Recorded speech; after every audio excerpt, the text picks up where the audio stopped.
à moins de 2 ans de la fin de son mandat à la tête du Bénin, selon les analystes politiques. Patrice Talon, l'actuel président, confirme son caractère autoritaire.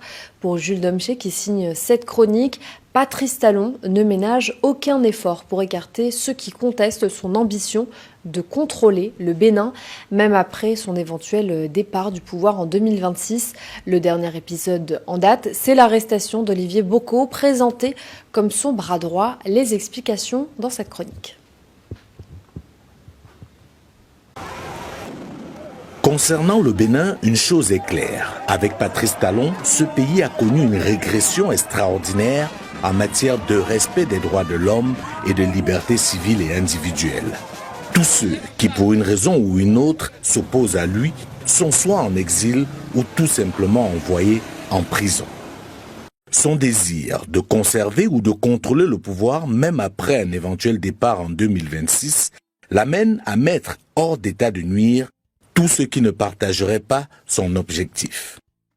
Le dernier épisode en date, c'est l'arrestation de son ami, ou devrais-je dire, son ex-ami très proche, Olivier Boko, qui, selon Patrice Talon, aurait prévu, avec la complicité du patron de la garde républicaine, Djimon Dieudonné, et son ancien ministre des Sports, Oswald Omeki, de le renverser par un coup d'État.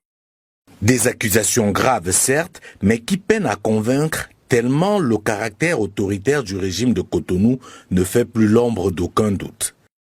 En attendant l'évolution de ce dossier, puisqu'officiellement une enquête a été ouverte, nous pouvons nous appuyer sur les faits passés pour montrer notre pessimisme quant à l'issue judiciaire d'une telle affaire. Il est un fait indiscutable, au Bénin, Patrice Talon n'accepte pas la concurrence d'où qu'elle vienne, autant en affaires qu'en politique.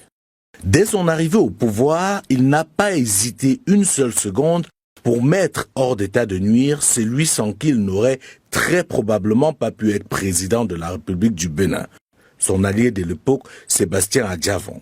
À l'issue d'une affaire complexe avec entre autres des accusations de trafic de drogue, ce dernier a été contraint à l'exil. Pour Talon, Adjavon représentait sans doute une grande menace du fait de sa popularité et aussi du fait qu'ils avaient fait une alliance de circonstances et non une alliance basée sur une quelconque proximité idéologique ou même amicale. Cela étant, laisser près de lui un potentiel adversaire redoutable, puisque ce dernier avait également une puissance financière conséquente, était pour Talon un risque trop grand qu'il fallait à tout prix écarter.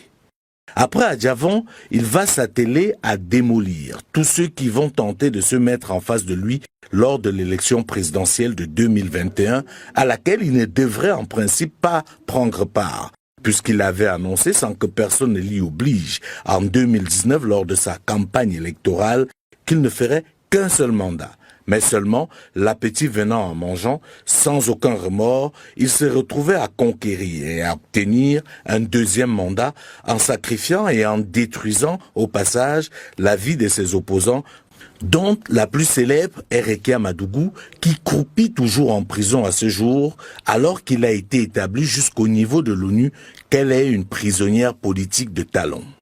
En effet, ce dernier a instrumentalisé la justice de son pays pour éliminer une opposante de poids.